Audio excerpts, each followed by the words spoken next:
할렐루야. 예, 옆에 있는 분께 축복하도록 하겠습니다. 있는 기름 부어 드립시다 라고 축복하시기 바라겠습니다. 예. 기름이 쪄들기 전에 빨리 기름을 부어 드리길 바라겠습니다.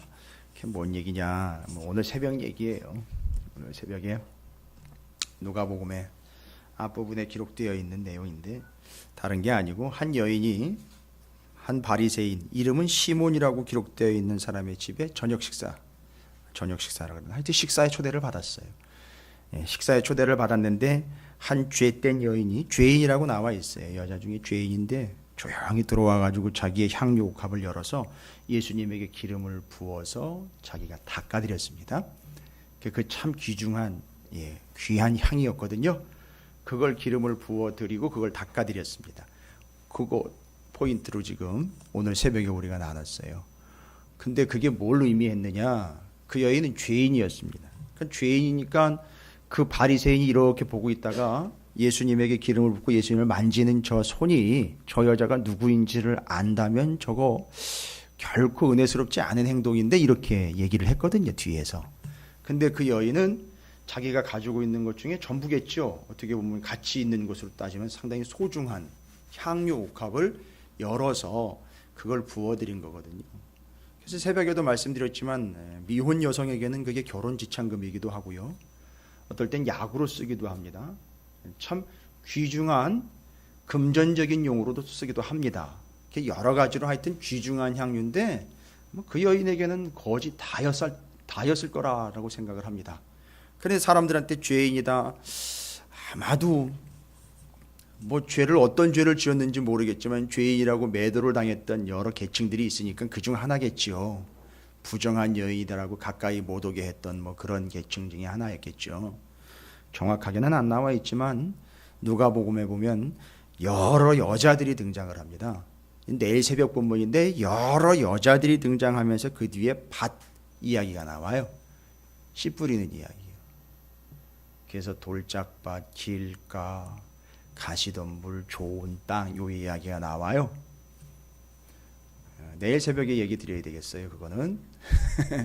근데 그 여러 여인들 이야기 뒤에 바로 이어서 밭의 이야기가 나오고 그건 마음에 관련된 이야기다라고 나와 있습니다. 이제 그거는 그렇게 전체적으로 보면 상당히 쉬우면서 아주 직접적이면서 은혜로운 본문이 되겠죠. 연결을 하면서. 그래서 여인들 이야기와 밭 이야기를 따로 떼어놓으면 안 되고 여인들의 이야기가 충분히 이해가 되어야 밭 이야기가 이해가 돼요. 누가는 거기까지 본 거예요. 그 당시에 소외받았던 여인들, 그것도 혼자 살았던 여인들, 죄인이라고 괄시받았던 여인들을 예수님께서 받아주었다는 전 세계 열방을 구원하시기 위한 예수 그리스도의 뜻이라는 기초적인 개념을 넘어서 그 뒤에 이어지고 있는 씨 뿌리는 비유에 대해서 연결을 하고 있어요. 이거는 좀 성경을 다 전체적으로 볼 수 있을 만큼의 좀 안목이 있어야 좀 볼 수 있겠죠. 근데 딱 공교롭게도 누가는 그렇게 해서 연결을 합니다. 근데 오늘 그 여인이 예수님에게 기름을 붓습니다. 발에다 붓습니다. 그리고 자기 눈물로 떨어뜨리면서 눈물로 닦아드립니다. 그런데 거기 있던 바리새인은요, 자기를 초청한 바리새인은 이름이 시몬이라고 나와 있어요. 베드로가 아니에요. 바리새인 중에 하나인데 그 시몬에게 예수님이 뭐라고, 너는 나한테 발 씻을 물도 안 줬고, 분명히 이렇게 둘이 대비가 됩니다. 그러니까 두 사람이 대비가 되는 건 뭐냐면 예수님을 중심으로 바리새인과 이 여인이 대비가 되는 건 뭐냐면 흘려 부었고 닦아드렸고, 그러나 바리새인은 흘리지도 않고 붓지도 않고 닦아드리지도 않았고 관계 nothing, 관계 없음이에요. 그러나 이 여인은 자기가 기름을 부어서 눈물을 흘려서 떨어뜨리고 부어드리고 그걸 싹 닦아드렸어요. 무슨 의미냐? 기름 부음이죠. 기름을 부음이요. 그래서 오늘 새벽에는 시간이 많지 않으니까 말씀을 못 드렸지만 기름 부음이라는 걸 이야기하려면 성경, 구약 성경으로 쭉 올라가서 기름 부음에 대한 근거들이 쭉 나와야죠. 기름 부음이라는 거에 대해서 이야기할 때. 다른 거 있습니까? 왕, 제사장이요. 아론, 그 자손들에게 기름을 부어가지고 대제사장으로 세웠습니다. 구별이고 성별이었어요. 그래서 기름을 부었다라는 말은 그 역할이거든요. 무슨 역할을 감당해야 되냐? 대제사장. 1년에 한 번씩 모든 이스라엘 백성들의 죄를 사함받기 위하여 사면권을 가지고 들어가는 거예요. 예, 요즘에 이게 논란이죠? 사면권. 예? 이게 정치적으로 이야기하는 게 아니에요. 성경에 나와 있는 사면권 이해가 되면 오늘날 정치권에서 그렇게 눈이 벌겋게 사면권 이야기를 하고 있는 게 뭔지를 감을 잡을 수 있는 거예요. 이게 사면권이라는 겁니다. 그런데 예수님이 오셔가지고 예수님의 제자들이 뭐라고 얘기해? 너 대제사장 이제 너한테 사면권이 없다는 거예요. 사면 청구권이 없어졌다는 거예요. 그건 내려앉는 얘기죠. 그럼 넌 더 이상 하나님 앞에 나아가 너의 권한인 사면 청구권을 쓸 수가 없다. 내려와라 이 얘기거든요. 근데 그게 원래는 아론에게 주어졌던 거예요. 첫째 대제사장 아론에게 주어졌던 기름을 부어서 아론으로 세워서 사면 청구권을 가지고 들어가 하나님 앞에 청구할 수 있었던 권한. 대제사장이죠. 기름 붓는 얘기하면 이 사람 빼놓을 수가 없잖아요. 누구죠?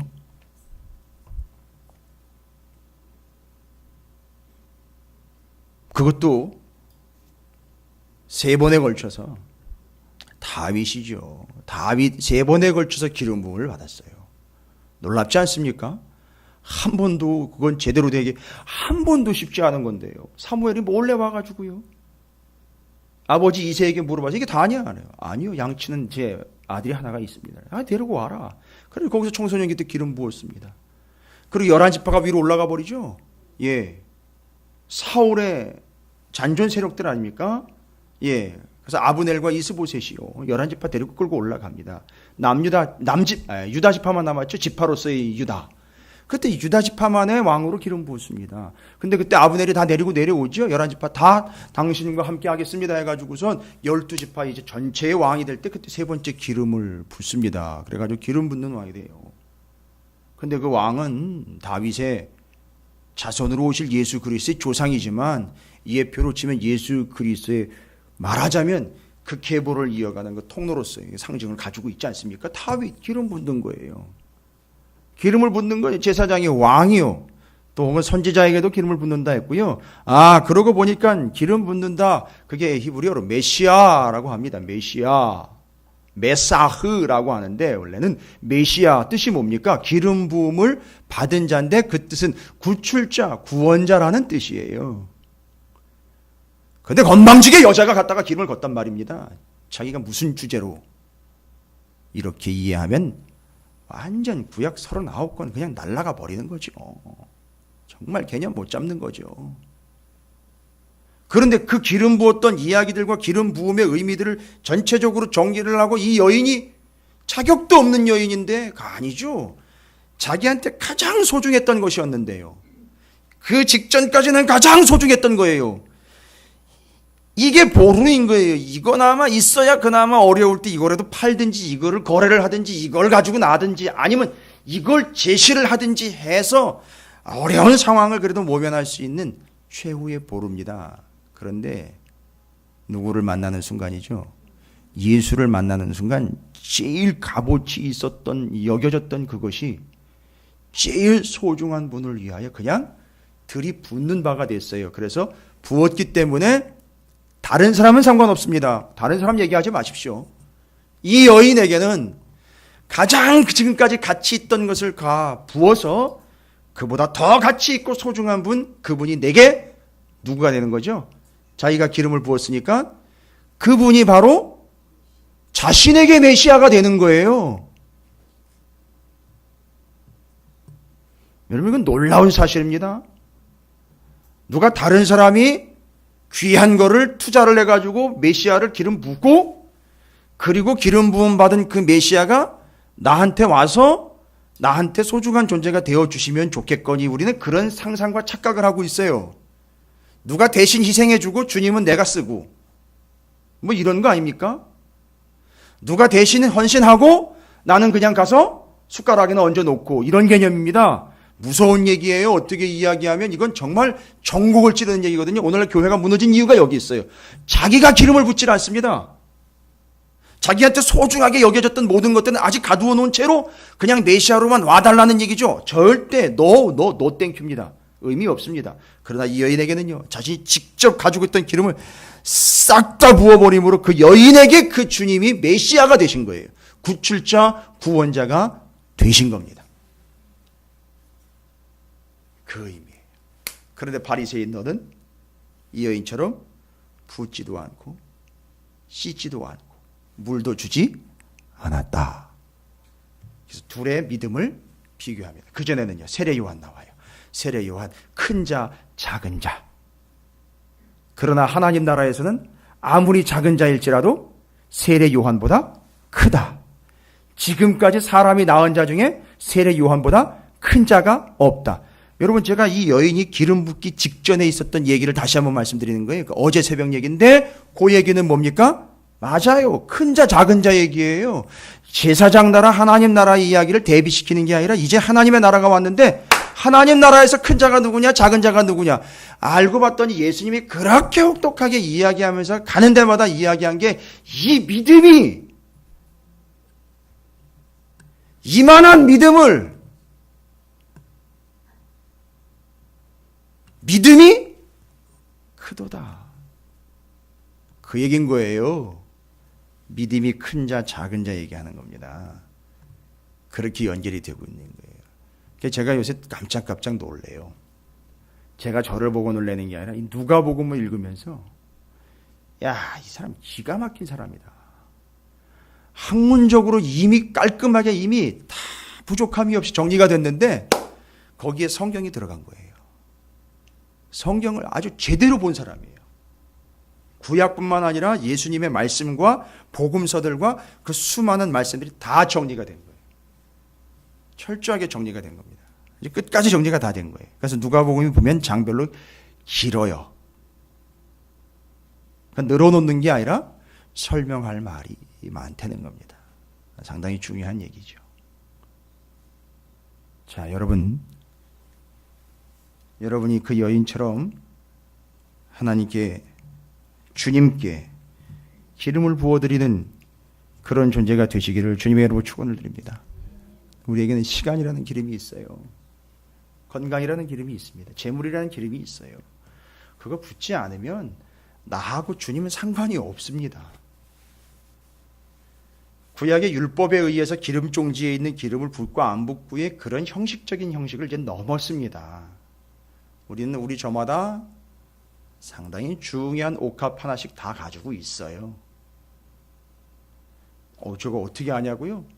제가 보지 않아도 이미 성경이 그걸 제시를 하고 있다고요. 근데 그걸 붓지 않는 이상은 관계가 없다고요. 근데 그 여자는 자기가 죄인이라는 걸 고백하면서 나왔어요. 그리고 그게 뭐가 된 줄 아시죠? 더 사랑하는 자와 더 사랑받는 자. 믿음이 큰 자와 작은 자, 더 사랑받는 자와 덜 사랑받는 자라고 분명히 나와 있어요. 그게 앞뒤 본문이에요. 여러분이 좀 더 사랑받는 존재가 되시기를 주님의 이름으로 축원을 드립니다. 네. 왜 사랑하는 존재가 되었고 더 사랑받는 존재가 되었을까요? 자신이 죄인이라는 걸 깨닫고 기름을 부을 수밖에 없게 된 바로 그 여인, 그의 믿음 때문에 그렇게 됐다라는 사실입니다. 오늘도 여러분께서 이 귀한 시간을 하나님 앞에 기름으로 부어 드리는 거잖아요. 시간을 부어 드리는 거잖아요. 어떤 분은 헌신으로, 건강으로, 또 어떤 분들은 물질로서 부어 드리는 거 다 맞습니다. 이제 제대로 부어 드리십시오. 그러면 주님은 여러분에게 기름 부음 받은 자가 되신다는 거예요. 확인되는 거죠. 그러면 구출자, 구원자가 되시는 거예요. 그걸 늘 여러분께서 좀 확인하시면 좋겠습니다. 야, 욥기를 이야기하면서 이렇게 성경의 좀 이야기들을 제가 먼저 좀 나누면서 아마 욥이 그렇게 하나님의 의미에 대해서, 하나님이 이 세상을 다스리시고 경영하시는 것에 대해서 이제 하나씩 깨달아가면서 야, 이거 보통이 아니구나. 여러분, 오늘 욥기 38장으로 이제 42장까지 갈 텐데요. 적어도 38장 이후로 이제 욥기를 말씀을 묵상하실 때에는 창세기 1장부터 11장까지를 같이 좀 읽으셔야 돼요. 아마 욥은 하나님이 38장부터 말씀을 직접적으로 하시는 내용들이 하나님의 말씀이기 때문에 입을 뻥끗도 못하는 개념보다도 이미 먼저 들어서 알고 있는 내용이기 때문에 더 이상 뭐 이런 반구 얘기할 수가 없었을 겁니다. 아마 무슨 얘기냐면 하나님이 최초의 천지를 창조하셨던 이야기의 내용들이 고스란히 오히려 조금 더 자세하게 기록이 되어 있다고 할까요? 뭐 그런 내용이니까요. 창세기랑 같이 읽으셔야 돼요. 여러분 성경을 하나님께서 우리에게 선물로 주신 거 믿으십니까? 예, 글쎄 모르겠어요. 이 선물이라는 개념이 맨날 받기만 해가지고선 우리는요 누구한테 줘본 적이 별로 없고 늘 받기만 바라고 있는데 그래서 교회가 아마 욕을 많이 얻어먹고 있는 이유가 그건 것 같아요. 성도들이 욕을 많이 얻어먹고 있는 이유. 기름을 부으려고 하지 않고 맨날 기름만 짜가지고 가려고 그래. 교회 와가지고선 기름을 잔뜩 짜가지고 목사님 쥐어 짜가지고 빨리 짜주세요. 그래 내가 받아가지고 가지요. 뭐 이게 참 위험한 것 같아요. 심지어는 그래서 교회의 재산까지 짜가지고 나가는 사람들이 있어요. 큰일 납니다. 큰일 나요. 교회 거 짜가지고 가는 게 아니에요. 교회 와서 붓는 거죠. 잊지 마십시오. 교회 거 짜가지고 가는 거 아닙니다. 교회 와가지고 붓는 거지요. 교회 거 짜가지고 가는 거 아니에요. 큰일 납니다. 그거 마치 바닷물이 쓰나미로 역류해가지고 들어오는 거나 마찬가지가 되는 거예요. 그런데 뭐 어찌 되었든 간에 이 욥이 지금 그 하나님에 대해서 깨닫는 바, 야, 이 창세기가 자꾸 기억이 나는 거죠. 하나님이 야 이거 말씀하시는 내용을 가만히 들어보니까 여러분 어렵습니까? 38장 내용이 어려운 거 아니에요. 복잡한 것도 아닙니다. 하나님이 질문 형식으로 이야기하고 있지만 내용은 마치 창세기를 쭉 펼쳐놓은 것 같은 그런 내용이에요. 재미있지 않습니까? 비에게 아비가 있느냐? 이슬방울은 누가 낳았느냐? 참 이런 시적인 표현까지 쓰시면서 질문을 하시는데 이건 하나님이니까 가능한, 이건 이분이니까 가능한 거예요. 하나님이시니까 가능한 겁니다. 그러니까 이런 말씀을 들을 때마다 욥도 창세기 1장부터 11장을 기억할 수밖에 없죠. 그래서 그 하나님의 말씀은 선물인 거죠. 그렇죠. 그래서 여러분에게 주신 하나님의 선물입니다. 믿으시기 바랍니다.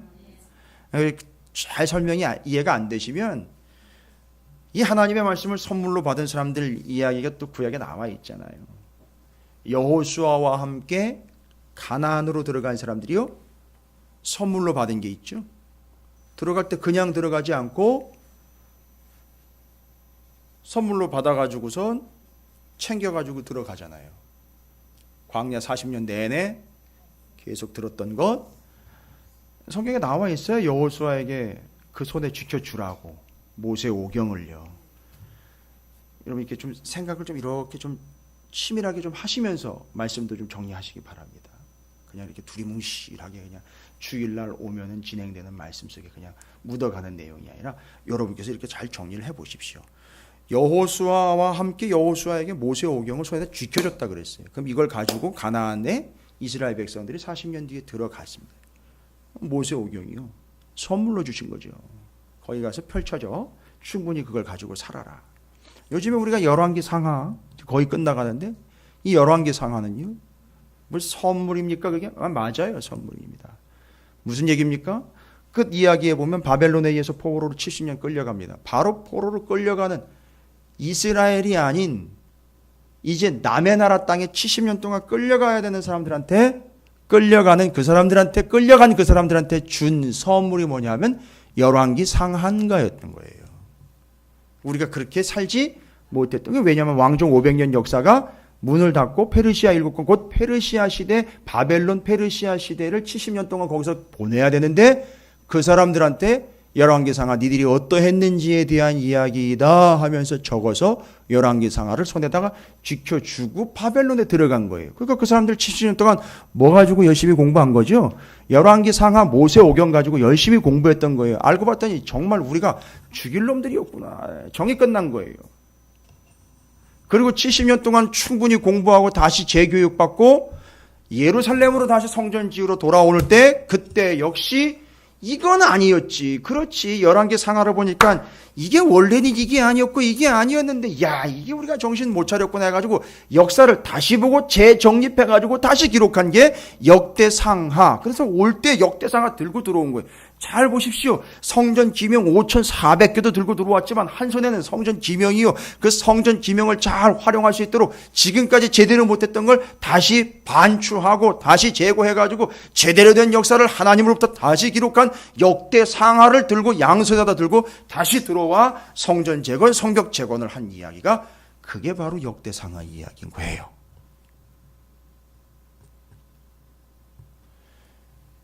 뭐 저한테 시간만 주시면은요 밤새도록 그냥 이거 가지고도 할 수 있어요. 여러분께서도 잘 정리를 하시면요 너무 풍성합니다. 너무 풍성해요. 그럼 잘 보십시오. 모세오경이 됐던 열왕기 상하가 됐던 역대 상하가 됐던 바벨론의 포로로 끌려간 사람들한테는 예레미야의 말씀이 70년 동안 포로 생활하고 돌아올 거야 라는 그 말. 에스겔은 그걸 붙잡고 또 설득을 하고요. 다니엘은 제국의 변동이 되면서 제국 수명 70년이라는 걸 딱 기다리면서 그걸 또 이야기해 주면서 얼마나 풍성합니까? 포로로 끌려갔지만 거기서도 하나님의 말씀 끊이지 않습니다. 그러니까 하나님의 말씀은 선물인 거예요. 그 요백에 있어서 38장 이제 하나님 말씀 시작되는데 창세기 1장부터 11장까지 선물인 거예요. 기억나는 겁니다. 야 이건 너무 리얼하게 그냥 하나님이 얘기하시는데 창세기 그 분명한 하나님의 창조 역사가 다 기억이 나는 거예요. 오늘 본문은요 41절까지지만 복잡하지 않습니다. 명확해요. 분명해요. 자 하나님 말씀하십니다. 아직 욥의 고난은 끝나지 않았어요. 그렇죠? 고난 아직 다 끝나지 않았습니다. 정리 끝난 건 아닙니다. 42장까지는 계속 그 상태 유지인 거죠.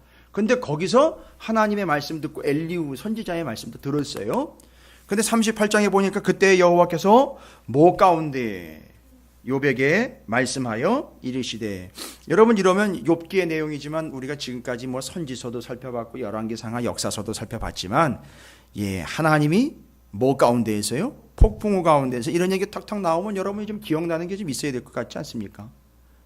하나님 폭풍우 가운데 욥에게 말씀하셨다. 혹시 뭐 기억나는 거 없으십니까? 선지서 중에 지금 얼마 전에 기억나십니까?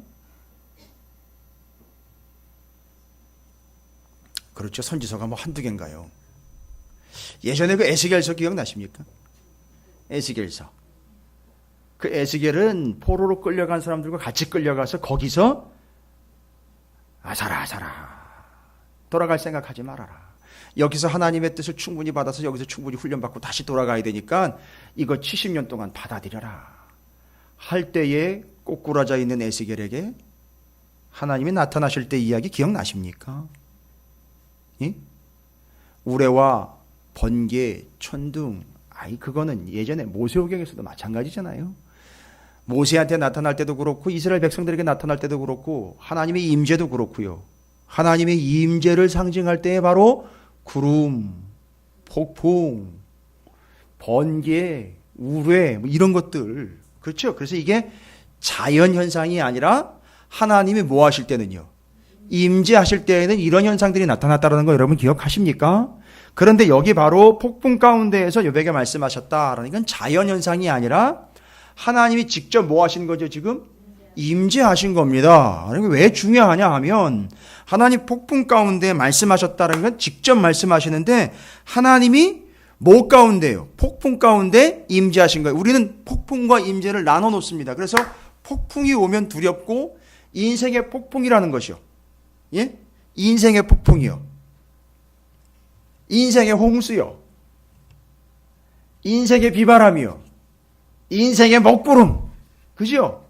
그러면 다 우리는 인생의 폭풍이 오고 먹구름이 오고 고통이 오고 아픔이 오고 바람이 불고 풍랑이 치고 뭐라고 얘기합니까? 예?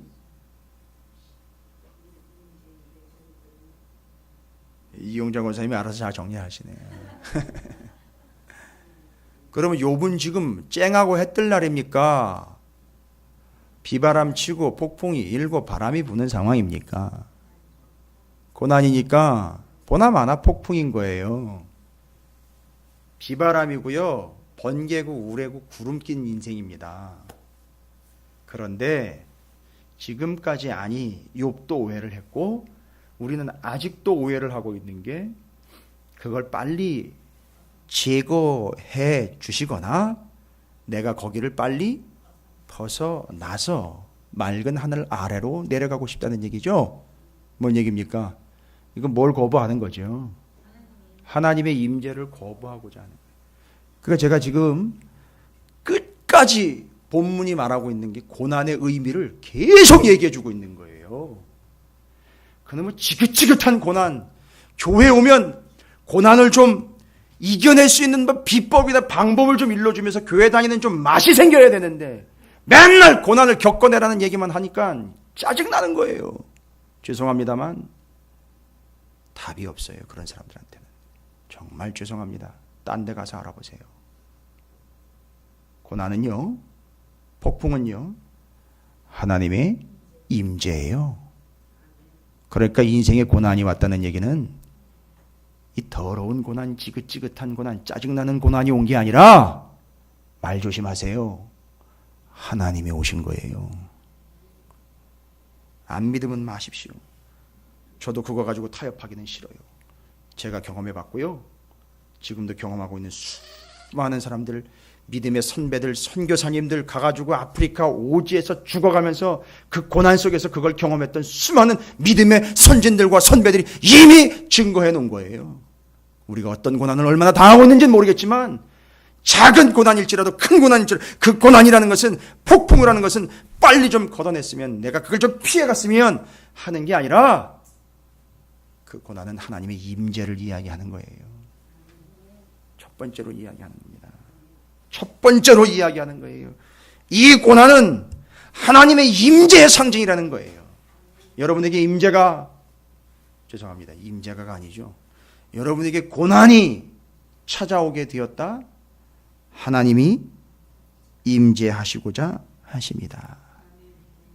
이 폭풍을 하는 말은 세아라라는 히브리어를 그대로 옮겨놓은 건데요. 그거는 고난의 의미를 설명하는데 그게 바로 인생의 폭풍이 우리에게는 피해가야 될 바가 아니라 그 안에서 하나님의 임재를 충분히 경험하게 되는 기회다라는 걸, 이제 거의 고난의 의미에 대해서는 뒤에 가서는 이제 설명이 좀 필요 없을 정도로 되어버렸어요. 그렇죠? 근데 지금까지 여러분에게 고난의 의미를 쭉 설명드리는 거 잘 정리만 하셔도 그거 엄청난 자료입니다. 누구한테 상담받으러 갈 필요가 없는 거예요. 말씀 하나로 충분한 거예요. 아주 충분합니다. 그리고 그 다음에 여러분 이제 기름을 부으시면 돼요. 무슨 얘기인지 아시겠죠? 예. 그럼 그 여인과 비교를 해보십시오.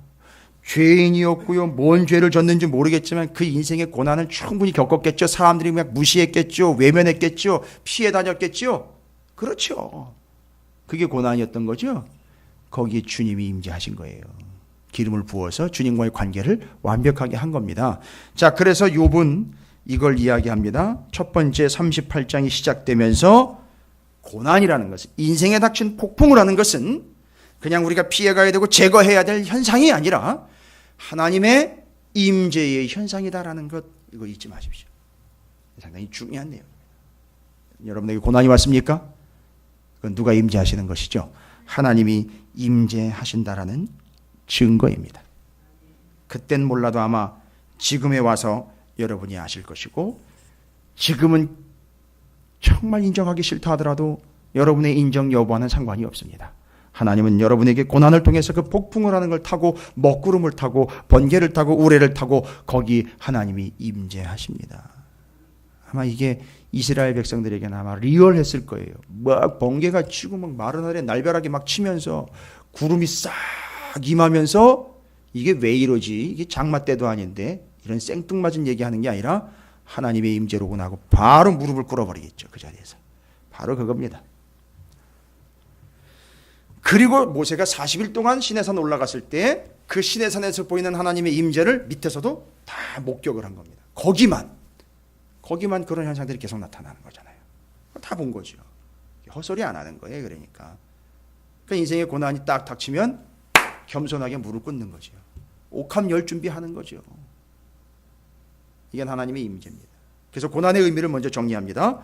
그래서 오늘 욥기 시작하면서 고난의 의미를 정리해 끝냅니다. 한번 여러분에게 다시 한번 정리합니다. 고난이란 하나님의 임재 상징이다라는 거죠. 걱정하지 마십시오. 좀 아프실 거예요. 당연하죠. 무릎 꿇어야죠. 완전히 얼굴이 땅에 닿도록 그냥 깔아주셔야죠. 하나님의 임재인데요. 그렇죠? 그렇게 받아들이시기 바랍니다. 그리고 이제 하나님이 잘 보십시오. 지금까지 욥은 하나님과 친구들과 엘리후 앞에서 뭐라고 얘기를 했느냐면 하나님 왜 나한테 이런 고난입니까? 라고 물어봤죠. 왜 도대체 왜입니까? 라고 물어봤는데 하나님이 대답을 하시는 게 아니라 되려 하나님이 욥에게 엘리후 제치시고 엘리후도 뒤로 미루시고 세 친구 다 미루시고 이젠 욥하고 1대1로 얘기하죠. 지금까지 욥은 왜입니까? 라는 질문을 했는데 하나님은 뭐라고 질문을 하느냐 하면 답을 해주시는 게 아니라 역으로 또 질문이 들어와요. 욥한테. 이는 뭐라고 질문을 하는지 아십니까? 2절을 보십시오. 38장 2절이에요. 이게 정말 중요한 핵심으로 이제 욥이 정리해야 되는 거죠. 그냥 첫 번부터 말문이 확 막혀버리는 거예요. 말을 못하게 입을 확 막아버리는 게 아니라 말을 할 수가 없는 거예요. 무지한 말로 생각을 어둡게 하는 자가 누구냐라고 얘기하는 거예요. 그러니까 하나님은 욥이 지금까지 계속 왜입니까? 라고 질문했는데 거기다 대고 뭐라고 역으로 질문하시느냐면 답을 주시는 게 아니라 누구냐 도대체? 그게 누구냐? 라고 질문을 오히려 역으로 치고 들어오십니다. 왜입니까? 라고 질문했는데 누구냐라는 거죠. 그렇죠? 그러면 이건 뭐예요? 다른 얘기가 아니고 왜입니까? 라고 하나님의 의, 하나님의 행동하심, 하나님의 계획을 막 따지고 덤비겠다고 덤볐는데 하나님이 되려 도대체 누구야? 누군데? 누가? 감히 누가? 뭐 이런 얘기를 하시는 거잖아요. 그러니까 이 본문의 질문의 의도는 뭐냐? 네가 누군지를 알고 감히 그딴 식으로 질문을 하는 거야? 네가 누군지 알아? 이 얘기인 거예요. 그래서 네가 누군지 알아라는 걸 알아먹으라고 질문을 던지시는 거예요. 네가 누군지 알아? 그게 누구냐라고 질문을 되려 역으로 치시면서 네가 누군지를 아느냐, 인생의 누군지를 아느냐라는 질문을 툭툭 던지십니다. 그런데 한마디 대답을 못해요. 자, 인생 왜입니까? 라고 질문하며 대드는 인생에게 하나님은 넌 누군데? 이런 질문인 거죠. 너 누군지 알아? 네가 누군지 알고 감히 그런 질문과 그런 궁금증을 가지고 있는 거야? 라고 대답해보라고 막 질문을 포댑니다. 뭐라고 포댑니까? 너는 대장부처럼 허리를 묶고 내가 내게 묻는 것을 대답할지라. 여러분 대장부 얘기 나오면 이 대장부는 옛날에 사사기에 나온 대장부 하시면 안 되고요. 누구 얘기가 나와야 되느냐면 대장부. 기억나십니까? 하나님과 욥 사이예요. 누구와 누구 사이에서 이 대장부 얘기가 나왔었어요. 자기가 이제 다른 사람이 가는 길로 다 가게 생겼고 마지막 유언으로 그 아들에게 남기면서 너는 힘써 대장부가 되어라라고 이야기할 때 누구 얘기입니까? 다윗과 솔로몬 얘기인 거예요. 지금 그 얘기인 겁니다. 여기 대장부는 그 대장부를 생각을 하셔야 돼요. 그러니까 엉뚱한 짓 하지 말라는 거죠. 정신 차리라는 거죠. 예, 그렇습니다. 그리고 욥을 딱 붙잡아 앉혀놓고 얘기하시는 거예요. 하나님이 내가 땅에 기초를 놓을 때 너 어디 있었어? 여러분이 대답해 보세요.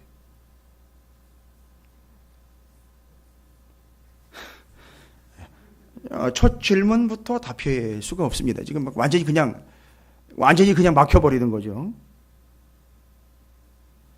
내가 깨달아 알았거든 말할지냐. 누가 그것의 도량법을 정하였는지, 누가 그 줄을 그것 위에 띄었는지 네가 아느냐? 자, 뭐라고요? 네가 알아? 이런 것들을 뭔 얘기입니까? 지금 하나님은 네가 누구냐라는 질문을 통해서 너는 어떤 존재인지 네가 아느냐라는데 아느냐라고 물어봤더니만 죄다 하나도 모르는 것만 물어보세요. 그러니까 왜냐는 질문에 누구냐? 네가 누군지를 알아? 첫 번째 답이 왔죠. 너는 답이 왔잖아요. 너는 네가 누군지 알아? 하면서 첫 번째 네가 어떤 존재인지를 알아? 답이 나왔잖아요. 네가 아느냐? 질문을 다 던졌잖아요. 그리고 질문 못하는 거 꿀먹은 벙어리처럼 푹 돼버리는 걸 보고 네가 그걸 알아? 대답해봐. 그러니까 첫 번째 네가 누군지를 아느냐라는 질문의 첫 번째 요분, 이 세상에 아무것도 아는 바 없음. 정말 어떤 존재는죠? 아무것도 모르는 존재. 아는 척하지 마. 아무것도 모르는 존재야. 여러분 기분 나쁘게 듣지 마세요. 하나님의 임재가 만약에 제대로 이루어진다면 이걸 거예요. 그 고난 상황에서 네가 다 알아? 내 마음을 알아? 내 계획을 알아? 이게 다 알아? 그걸 다 알겠어? 처음부터 끝까지 다 알겠어? 왜 그런지 알겠어? 대답 하나도 못하는 거죠? 그러니까 거기서는 그냥 조용히 입 다물고 있으면 돼요. 이 목사님들이 모여가지고 이제 성경 훈련을 받는데 이게 말씀의 대가가 질문을 이렇게 던질 때가 있어요. 그래서 배우는 학생의 입장에서 괜히 조금 아는 척하면서 깜짝깜짝 대다가 말을 한두 개씩 대답을 탁탁 던져놓으면 이제 꼬투리 잡히는 거예요. 그때 계속 물어보는 거예요. 계속 물어보다면 결국 대답을 한마디도 못하고 나중에 찍서듬다가 제가 잘 몰랐네요. 이렇게 갈 때까지 가더라고요. 보니까. 근데 지금 하나님은 아예 처음부터 욥한테 왜냐고 질문을 하며 던비는 욥에게 네가 알아? 라고 물어봤는데 하나도 대답을 못하는 거죠. 그 결론은 뭐죠? 야, 내가 누군지를 이제 알겠네. 나는 아무것도 모르는 존재로구나. 입을 쑥 다물어버리는 거죠. 8절 계속됩니다. 질문이요. 여러분 이 성경만 읽어봐도 참 은혜가 돼요. 제가 이게 아까 여러분과 이렇게 교대로 받들어 읽으면서 참 사람이 생각나기도 하고 지금까지의 일들이 생각나기도 하고 제 지금 처지도 생각나기도 하고 우리 교회의 모습도 생각나고 여러분 한 사람 한 사람 생각나기도 해서 참 웃음이 저절로 나오더라고요. 진짜로요. 바다가 그 모태에서 터져 나올 때에 문으로 그것을 가둔 자가 누구냐? 여러분 바다를요 지금 하나님 뭐 하셨대요? 예? 이 본문을 정확하게 이건 하나님의 말씀 직접 증언이기 때문에 직접 보시라고요. 다른 얘기를 만들지 말고 여기 하나님 직접 얘기하신 거를 바다가 그 모태에서 터져 나올 때 문으로 그것을 가둔 자가 누구냐? 지금 바다가 어떤 형상이라는 거죠? 문으로 가다 놓은 상태라는 거예요. 바다요. 예? 이해가 되십니까? 문으로 지금 바다를 가다 놓은 상태라는 거죠. 우리는 바다 가면 야호 나 잡아봐라 이러면서 난리가 나는데 바닷물을 하나님의 문으로 가다 놓은 거라는 거예요. 그거 문 탁 여는 순간 쫙 밀려 들어오는 거죠. 지금 하나님이 쥐고 있는 거예요. 옛날에 바다는요 뭘 상징했느냐면 흑암과 혼돈과 사단의 처소로 생각을 했었다고. 그런 얘기로 의미를 이야기하면 그것도 다 가다 놓고 계시는 거예요. 마지막 때 잠깐 풀려났다가 결국 또 저 무정행으로 빠져들이는 그 사단들의 역사들, 이거 다 지금 요한계시록에 나와 있는 내용인데 이거 지금 다 하나님이 가둬놓고 있다는 얘기인 거예요. 기가 막힌 겁니다. 지금 이 증언이요, 이게 하나님 직접 말씀하신 건데 우린 요 부분들은 상당히 지루하게 얘기고 바로 42장으로 빨리 넘어가기를 원한다는 거죠. 대답은 한마디도 하지도 못하면서 주시는 것만 잔뜩 챙겨가려고 하는 그런 아주 얄팍한 술수가 우리 가운데 있다는 거죠. 들어보세요. 9절입니다. 그때에 내가 구름으로 그 옷을 만들고 흑암으로 그 강모를 만들고. 구름으로 뭘 만드셨대요? 옷을 만들었답니다. 이야. 10절입니다. 한계를 정하여 문빗장을 치. 여기까지가 땅이야. 여기까지가 바다야. 바다 너 여기 넘어오면 안 돼 라고 이야기하므로 문빗장을 싹 가둬버린 겁니다. 질러버린 거예요. 이르기를 내가 여기까지 오고 더 넘어가지 못하리니 내 높은 파도가 여기서 그칠지니라 하였노라. 여러분 바다 가시면 꼭 이 구절을 한번 외치고 바다를 들어가시든지 바닷가를 거니시든지 하십시오. 여러분이 그 귀한 바닷가를 거닐 수 있는 이유는 뭔지 아시죠? 거기까지 문빗장을 걸어 놓으셨기 때문에 여러분이 걸어 다닐 수 있는 거예요.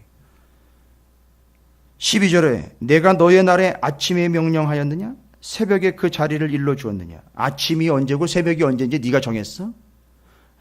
그것으로 땅끝을 붙잡고 악한 자들을 그 땅에서 떨쳐버린 일이 있었느냐?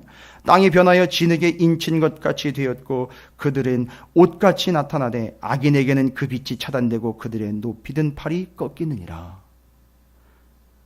내가 바다의 샘에 들어갔었느냐? 바다에 샘이 있대네요. 물이 이렇게 솟아나는 샘이 있다는 거죠. 깊은 물 밑으로 걸어다녀 보았느냐?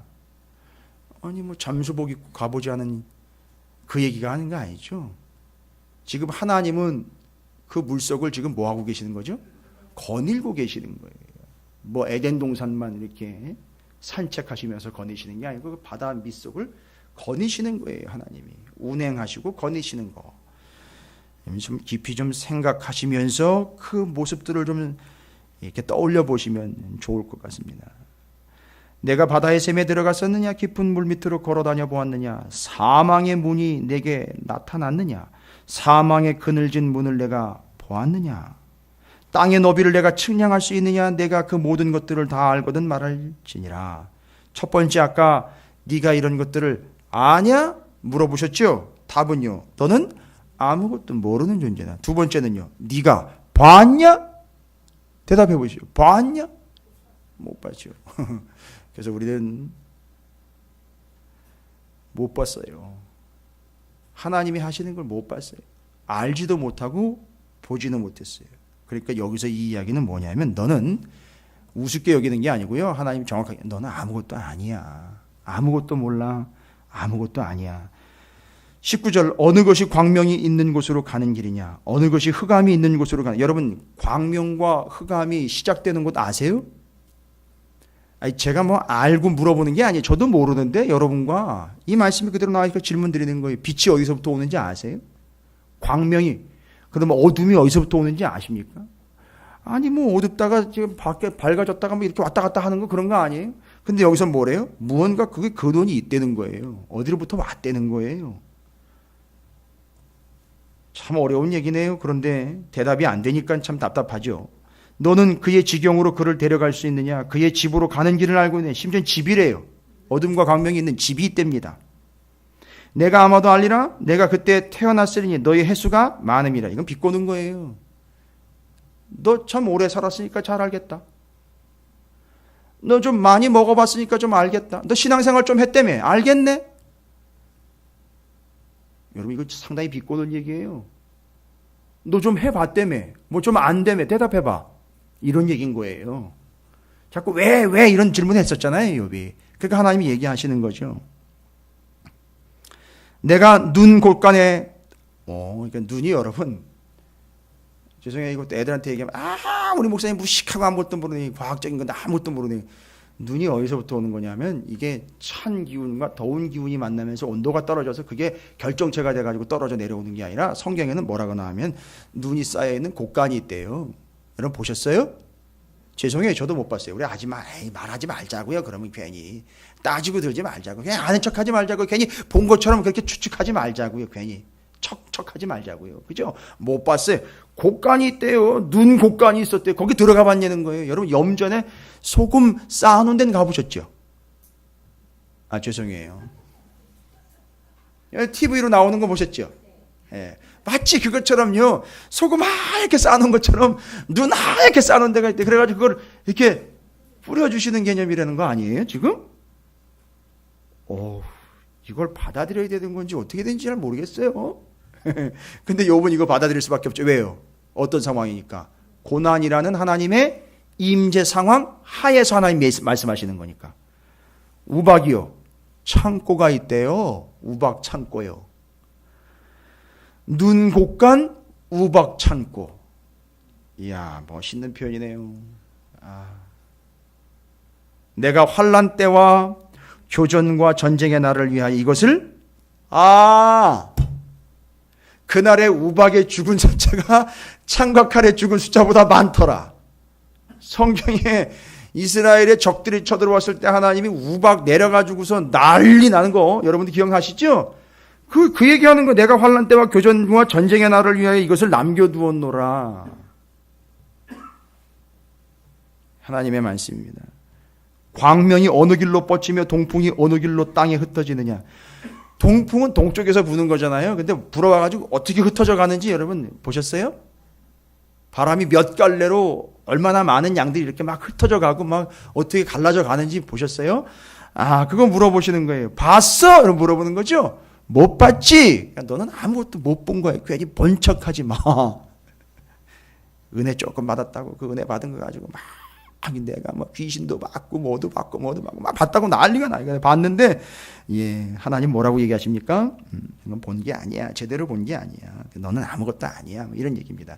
요런 얘기, 요런 말씀 전하면 인본주의자들과 신비주의자들과 은사주의자들은 상당히 반발을 합니다. 왜냐하면 자기들이 좀 봤다고, 자기들이 좀 알고 있다고 착각하거든요. 이게 아주 심각한 겁니다. 근데 뭐 지금 여기서는 뭐 다른 얘기 할 거 없어요. 그가 고난 중에 임재하신 하나님, 그 임재 앞에서 지금 질문을 받고 있기 때문에 아무 소리도 못 하는 거예요. 누가 홍수를 위하여 물길을 터주었으며 우레와 번개 길을 내어주느냐. 우레와 번개가 뭐가 있대요? 길이 있대요. 홍수도 길이 있대요. 누가 사람 없는 땅에 사람 없는 광야에 비를 내리며 황무하고 황폐한 토지를 흡족하게 하여 연한 풀이 돋아나게 하였느냐. 비에게 아비가 있느냐. 이슬방울은 누가 낳았느냐. 얼음은 누구의 태에서 났느냐. 공중의 서리는 누가 낳았느냐. 표현 자체도 이런 표현은 사람이 쓸 수 있는 표현이 아니에요. 이건 하나님이 쓰시는 표현이에요. 물은 돌같이 굳어지고 깊은 바다의 수면은 얼어붙느니라. 와. 깊은 바다의 수면이 얼어붙습니다. 여러분, 여기서 제가 기가 막힌 사실을 하나 발견을 한 게, 깊은 바다가 깊은 바다서부터 얻은 게 아니라 수면부터 얼어요. 예? 지금 얼음 오는 얘기죠, 30절은. 거기도 하나님의 놀라운 이치와 섭리가 있는 거 아십니까? 예전에 제가 한번 말씀드린 것 같은데 이건 과학적으로도 증명이 된 거예요. 밀도라는 게 있죠?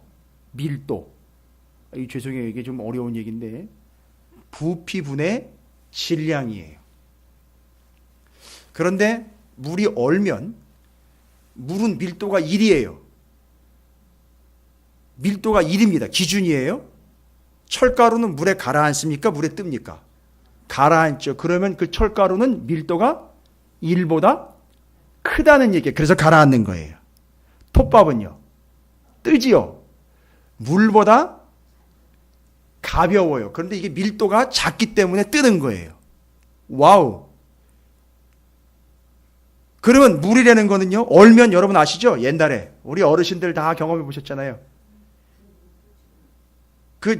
아주 추울 때 이렇게 양은 대야에다가 물 갖다가 이렇게 떠놓으면 그게 그 운목에 있던 거 얼음이 꽝꽝 얼어가지고서 어떻게 되죠? 떠놓은 것보다 부피가 커지죠. 부피가 커지는 거예요. 물의 양은 정해져 있는데 무게는 정해져 있는데 부피가 커지니까 부피분의 질량이니까 밑에 게 커지니까 이게 어떻게 돼버리느냐면 1보다 작아져요. 그래서 얼음은 위로 떠요. 여러분, 이게 과학이 아니고 이게 하나님의 이치라는 거 아세요? 얼음 위에 물이 뜨게 했다는 거? 만약에 밑에서부터 얼음이 얼어버리면요, 싹 죽어버려요. 강이고 바다고 다 죽어버린다고요, 생물이요. 왜요? 밑에 게 다 얼어버리고 뭘 먹고 살아요, 그 안에 있는 게. 요거 딱 하나 그냥 과학적인 걸로 설명해 드린 거예요. 그런데 하나님은 그걸 이렇게 설명을 하시는 거예요. 놀라운 겁니다. 31절부터 38절까지는 이렇게 얘기합니다. 내가 묘성을 메어 묶을 수 있으며 삼성의 띠를 풀 수 있겠느냐. 이거는 삼성? 요즘 그 기업 얘기가 아니고요. 별자리들이죠. 별자리들. 하늘에 떠 있는 별들 네가 이렇게 이리로 갔다가 저리로 갔다가 이렇게 옮겼다가, 왜냐하면 별자리가 이렇게 옮겨 다니는 거 여러분 보이시죠? 그게 옮겨 다니는 거거든요. 그런데 여기 보니까 그걸 하나님이 이끌어냈다가 옮겨갔다가 이랬다는 거예요. 근데 거기다 대고 질문을 합니다. 하나님이 욥에게 뭐래요? 너 그거 할 수 있어? 세 번째 질문이에요. 첫 번째 아까 뭐라 그랬죠? 너 그거 알아? 너 그거 봤어? 너 그거 할 수 있어? 질문이요. 다 지금 질문했는데 죄다 뭐예요? 노코멘트가 아니에요. 대답을 할 수가 없다. 대답 못했다고요. 그러니까 뭔 얘기입니까? 네가 누군지 아느냐, 이거부터 대답해라는 거예요. 나보고 왜냐고 자꾸 따지지 말고 네가 누군지 알아? 너는 알지도 못하고 보지도 못했고 너는 할 수도 없는 존재. 여러분 욥을 깔아뭉개는 겁니까? 아니요. 여기서 보십시오. 너 아느냐? 너는 아무것도 몰라. 너 봤어? 못 봤지? 그러니까 너는 아무것도 아니야. 너 할 수 있어? 못하지? 아무것도 할 수 없는 존재야 라는 거를 욥에게 이야기하고 뭘 얘기하려고 하는 거죠? 하나님이 임재하신 거죠? 네가 어떠함이 아닌 내가 어떠함을 얘기하겠다. 그래서 나는 다 알고 있고 나는 다 보았고 나는 다 할 수 있느니라. 뭔 얘기인지 아시겠어요? 욥의 비참함이요, 욥을 짜증나게 만드는 게 아니라 욥의 이 비참함 때문에 누가 어떠함이 등장했습니까? 하나님의 다 아심, 하나님의 다 보심, 하나님의 전능하심, 전지전능하신 하나님, 무소부지하신 하나님이 아무런 대답도 못하는 욥 앞에서 하나님이 어떤 하나님인지가 드러나는 거예요. 할렐루야. 그러니까 여기 한마디로 대답했으면 하나님은 어려우셨겠죠. 그런데 하나님이 절대 그런 빈틈이 있는 분이 아니죠. 이걸 노리신 것도 아니에요. 그냥 평범하게 하나님이 하신 걸 그냥 다 물어봤는데 죄다 대답을 못했어요. 싹 대답 못했습니다.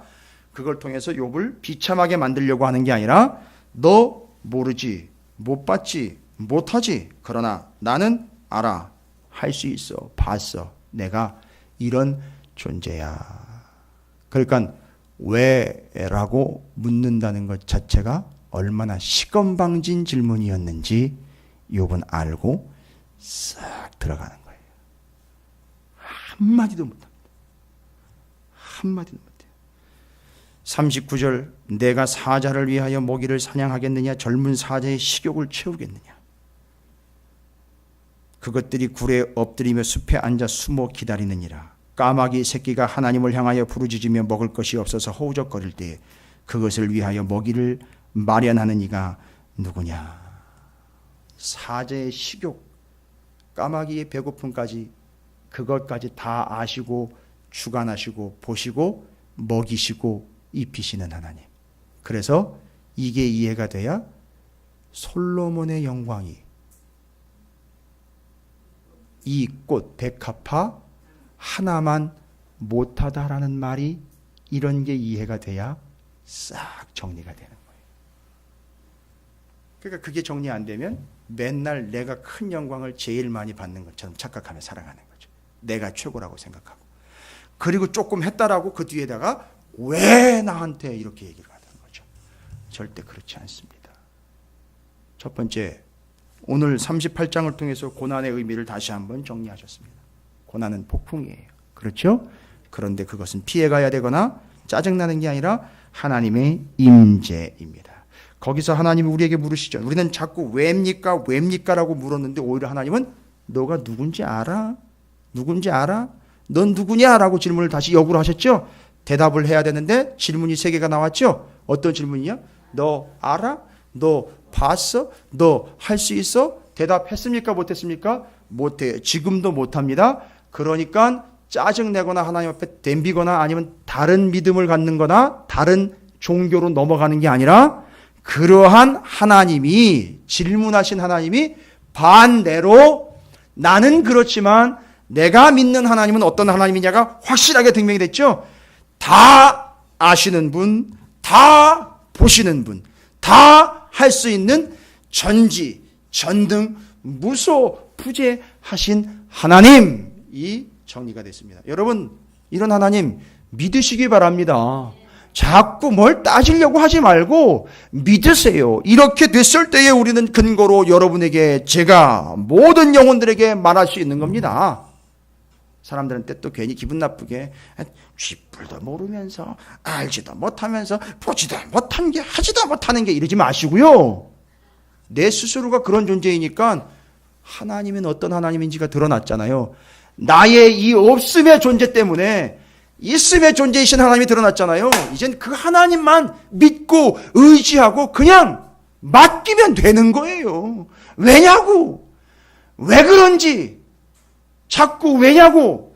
이게 어디 노래 가사인 것 같기도 해요. 왜냐고 자꾸 왜 그런지 묻지 마세요. 38장이 전제가 되면 그건 그냥 유행가 가사나 노래 가사가 아니라 진리라는 거죠. 다 아시고 보시고 할 수 있는 하나님께 왜냐고 묻지 말고 그냥 하나님을 믿습니다라고 고백하시면 됩니다. 그래서 이제 그 하나님을 욥은 이 고난의 현장에서도 뭐 하기만 하면 되죠? 믿기만 하면 됩니다. 알고 보시고 하실 수 있는 분, 그분을 믿기만 하면 되는 거지요. 또 그분께요, 기도하면 되는 거지요. 그분께 예배하면 되는 거지요. 그분께 찬양하면 되는 거지요. 그분을 따르면 되는 거예요. 됐습니까? 그래서 모든 뭐를 다 제거한 상태죠. 지난 시간에요. 모든 이유와 까닭은 다 제거가 되고 뭐만 남았어요? 하나님만 남은 거예요. 그래서 그 하나님만 이제 예배하고 믿고 의지하며 따르며 순종하는 이 삶으로 38장부터 여기서부터 왜 42장이 나오는지가 이제 되는 거예요. 38장부터 41장까지를 집중적으로 여러분이 정확하게 이해 안 하면 42장은 기복신앙으로 또 흘러갑니다. 여기서 정확하게 정리가 돼야 돼요. 하나님은 그런 하나님입니다. 이제 그런 하나님을 그냥 믿으시면 돼요. 인정하시고 예배하시고 기도하시면 돼요. 이제는 어떤 이유도 없습니다. 하나님이 그러하시기 때문에 우리는 예배하는 겁니다. 그러하시기 때문에 기도하는 거예요. 그러하시기 때문에 믿고 의지하는 거, 그것밖에 없습니다. 그러니까 모든 이유는 다 이젠 하나님밖에 없는 거예요. 나는 몰라요. 보지도 못했어요. 할 수도 없습니다. 그러나 내가 믿는 하나님은 다 아세요. 다 보셨어요. 다 아십니다. 그러니까 그분께 오늘 말씀으로 이야기하면 여러분 굉장히 소중하게 여기는 인생의 최고의 가치라고 여기는 그것까지 다 부어드리시기 바라겠습니다. 자꾸 따지지 마십시오. 왜냐고요? 오늘 질문에 대답할 수 있어요. 단 하나라도 대답할 수 있다면 자꾸 왜냐고 물어보십시오. 그러나 우리는 대답 못했어요. 그건 하나님이 우리를 무시하는 게 아니라 하나님이 어떤 분인지가 증명이 됐으니 그런 하나님을 여러분께서 믿으시고 예배하시며 그분께 기도하시고 그분만 따르고 그분께 복종하는 욥과 같은 삶을 살아내시기를 주님의 이름으로 축원을 드립니다.